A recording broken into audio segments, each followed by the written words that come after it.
Kā jūs jau zināt, katru gadu septembris ir dzejas mēnesis. Mēs esam dzejas vēstneši no Smiltenes centra vidusskolas, 9. A klases.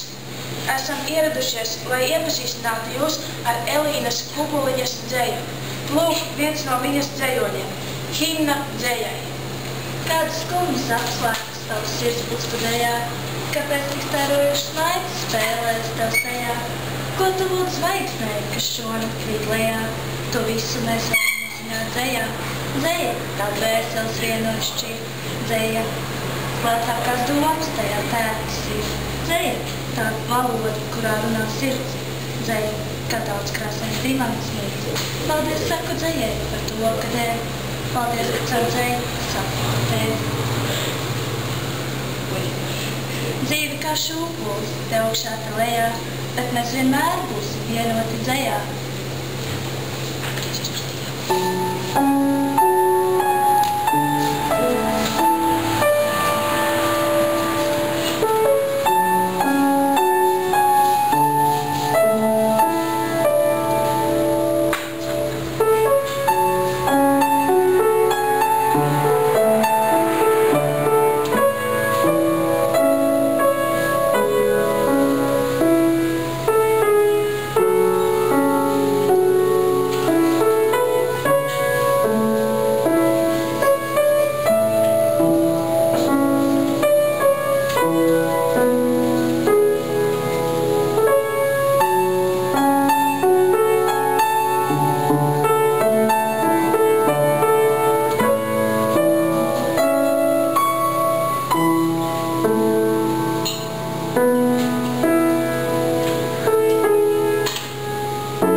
Mēs šo dzejoli gribētu pasniegt muzikālajai kapelnīcai Mūza.